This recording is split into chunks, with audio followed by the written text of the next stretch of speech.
En este miércoles de la cuarta semana de Cuaresma, ya nos hemos encontrado con una bella liturgia en los textos. Los textos nos ayudan a enfocarnos en lo esencial del camino cuaresmal. Primero, el camino cuaresmal implica arrepentimiento. Arrepentimiento porque Dios es compasivo y es misericordioso. La primera lectura nos ha relatado un movimiento de alegría, cómo Dios hace imaginar al pueblo una historia nueva, una historia renovada, una historia verdaderamente esplendorosa de vida. Y es verdad, cuando aceptamos la voluntad de Dios en nosotros, Dios renueva la vida. Cuando no aceptamos la voluntad de Dios y queremos vivir como nosotros queremos, no hay vida en nosotros. Lo que vivimos es, como quien dice, sobreviviendo más bien, más que vivir, espiritualmente sobrevivimos. Y por eso es que cuando no somos capaces de entender a Dios, de aceptar a Dios, de cambiar nuestra vida, de enderezar nuestros senderos, una característica de quien no desea cambiar es que vive constantemente quejándose de todo. Se queja de Dios, se queja de lo que tiene al lado, a su alrededor, se queja de todas las circunstancias, no busca soluciones. El que no se arrepiente, el que no cambia, no busca soluciones. Se encierra en sí mismo, imposibilita a Dios y al Espíritu Santo para renovar su corazón. El profeta Isaías hoy en el capítulo 49 nos hace un recuerdo y nos dice: en tiempo de la gracia te he respondido, en el día de la salvación te he auxiliado. Y a los que están en tinieblas, venid a la luz. Esto nos cuesta a nosotros trabajo aceptar. Dios es capaz de liberarnos. Dios quiere ser Dios en la vida de nosotros, en nuestra existencia. Dios es auxilio, Dios es salvación, Dios es luz. Pero el hombre prefiere en la mayoría de las veces la tiniebla. Nos creemos a veces abandonados por Dios. El profeta incluso se responde a eso. Se pregunta más bien: ¿es que puede una madre olvidarse de su criatura? ¿No conmoverse por el hijo de sus entrañas? Dios se acerca a nosotros para salvarnos. Pero a veces nosotros preferimos vernos como hijos abandonados. ¿Por qué? Porque nos gustan las mieles del pecado. Nos gusta vivir conforme con nuestra vida de pecado. Se nos duerme la conciencia. Vivimos como cualquiera que no conocemos a Cristo. Nos gusta tener nuestros caprichos y vivir de esos caprichos. Nos hacemos un pequeño diosito a mi manera, a mi modo, no al modo de Dios, no al modo de Cristo, sino a mi manera. Un Dios que acepte mis placeres, un Dios que me deje los defectos, porque me fascinan mis defectos y no quiero cambiarlos. Así no caminan los hijos de Dios. Así caminan los hijos del demonio, los que buscan su propio placer y sus gustos, sin enderezar absolutamente nada de su vida. ¿Hay opción? ¿Cuál es la opción? El Evangelio nos ha dado la respuesta a eso. Si acogemos a Jesús, pasamos de la muerte a la vida, porque como el Padre tiene vida en sí mismo, así también les he dado al Hijo el tener vida en sí mismo. Jesús en el Evangelio de hoy nos habla en medio de una discusión con los judíos. Nos habla de una profunda e íntima relación con su Padre. Dice Jesús: mi Padre trabaja y yo también trabajo. Jesús nos recuerda que Él depende absolutamente del Padre. El mismo Jesús depende absolutamente de su Padre. Eso significa que Jesús coloca al lado de Él a Dios, pero también lo coloca junto a Él y se atribuye a sí mismo el obrar del Padre, reconociendo en Él la única fuente de su ser y de su obrar. Si Jesús reconoce a Dios de manera absoluta y lo reconoce como el centro de sus movimientos, ¿por qué nosotros no aceptamos a Dios en la vida de nosotros? ¿Por qué aceptamos algo de Dios y lo demás lo dejamos? ¿Por qué decimos creer en Dios? ¿Por qué profesamos en el credo? Creo en Dios Padre Todopoderoso, creo en la iglesia que es una y santa y católica, pero luego en la vida hacemos lo contrario de eso. Vivimos en la familia desconfigurada. Vivimos en la sociedad y actuamos como cualquiera. ¿Por qué? Si tú crees en Dios, si yo creo en Dios, si yo profeso el credo, ¿por qué mi vida no se parece a eso? ¿Por qué actuamos de una manera incoherente con lo que yo creo? ¿A qué se debe?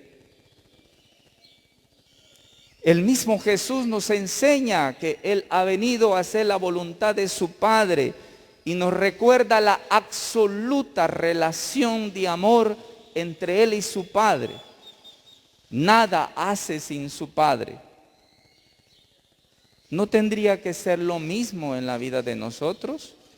Si tú y yo somos hijos de Dios, hemos nacido un día en el bautismo, nos hicimos sus hijos.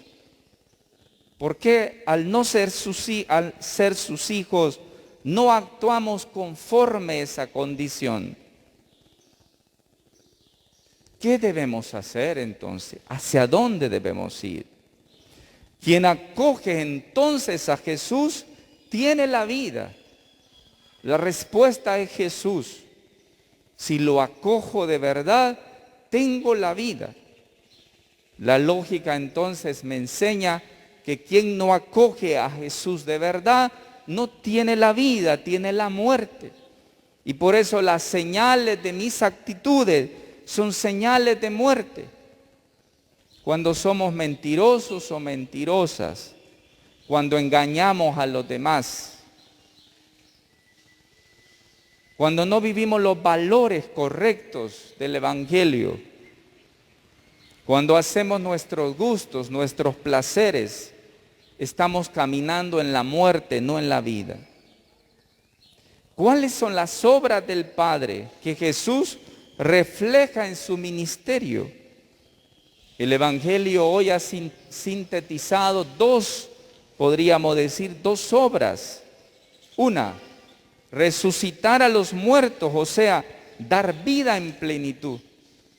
Jesús tiene la capacidad de dar la vida, Él es el Hijo de Dios y está en comunión perfecta con su Padre.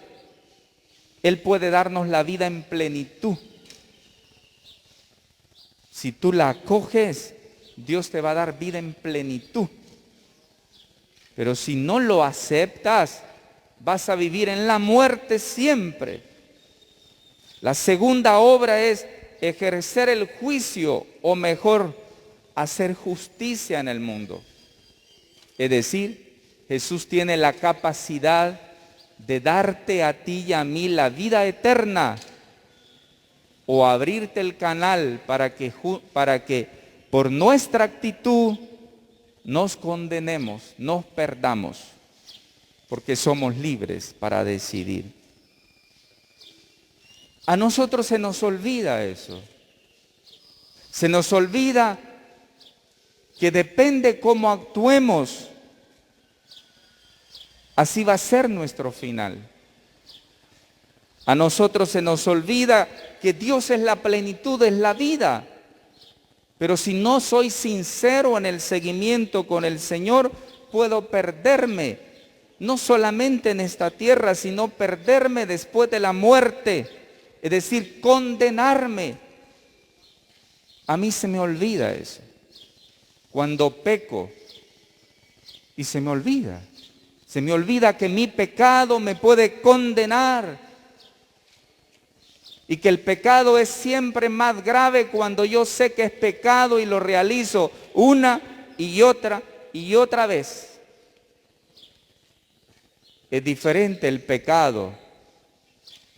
Se aminora la situación de conciencia cuando una persona no sabe si eso es un pecado o no, por circunstancias diversas.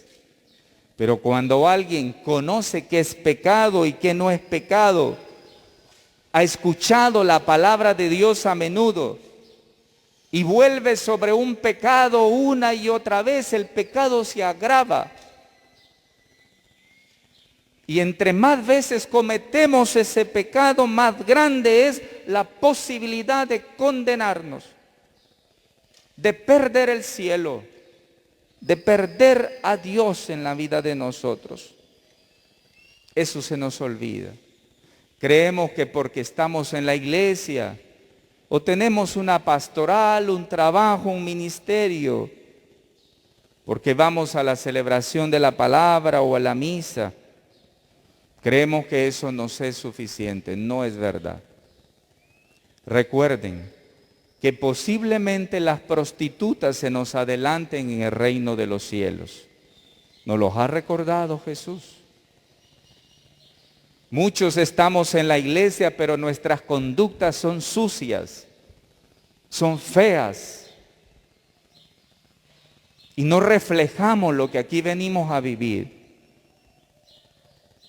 Hay otros en la calle que tal vez nunca vienen a la iglesia.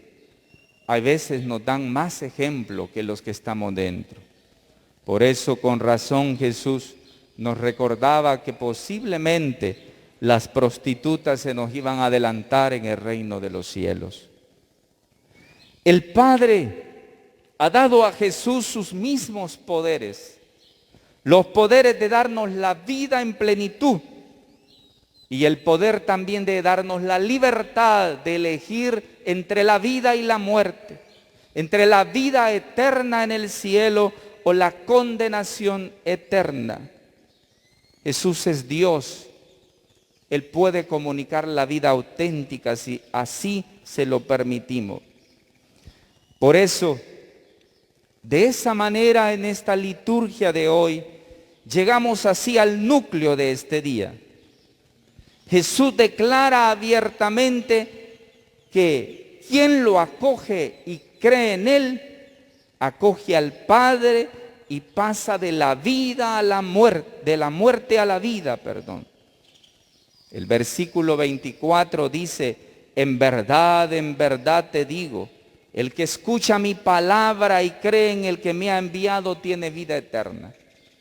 No es una promesa mía. No es una promesa inventada mía, es promesa de Cristo. Si tú eres capaz de escucharlo y creer, eso significa el que escucha y cree cambia. Pero si tú tienes años de estar en la iglesia y no cambias tus conductas tercas, algo está pasando en tu vida. Algo no está sucediendo bien. Si tus conductas y mis conductas siguen siendo iguales, significa de que definitivamente no estoy escuchando ni estoy creyendo. Significa que me he hecho un Dios a la manera mía, a mi estilo, a mi gusto. Quien escucha y se adhiere a Jesús tiene la vida, está clarísimo en el Evangelio. La misma vida del Padre, que es vida eterna, divina. No es cualquier vida. No es la vida absurda que a veces nos ofrecen en este mundo. No, es la vida eterna, la vida divina. Cuando escuchamos la palabra de Jesús y acogemos su misterio, aún reconociendo que este no sobrepasa, el misterio de Dios es más grande que nosotros, pero aún así somos admitidos en la comunión con Dios y podemos pasar de la muerte a la vida. Pero el que no escucha, el que no acepta a Dios, es el que no cambia. ¿Cuántos defectos tienes tú? ¿Cuántos defectos tengo yo? Y no los quiero cambiar. ¿Qué quiere decir? Que no escuchamos a Dios. ¿Cuántas cosas haces tú y yo en la vida que no son buenas? Que tienes que aceptar que son incorrectas. ¿Por qué no las cambias? ¿Por qué no las cambiamos? ¿Qué sucede? Si sabemos que si las cambiamos, eso significa que estamos escuchando la palabra de Jesús.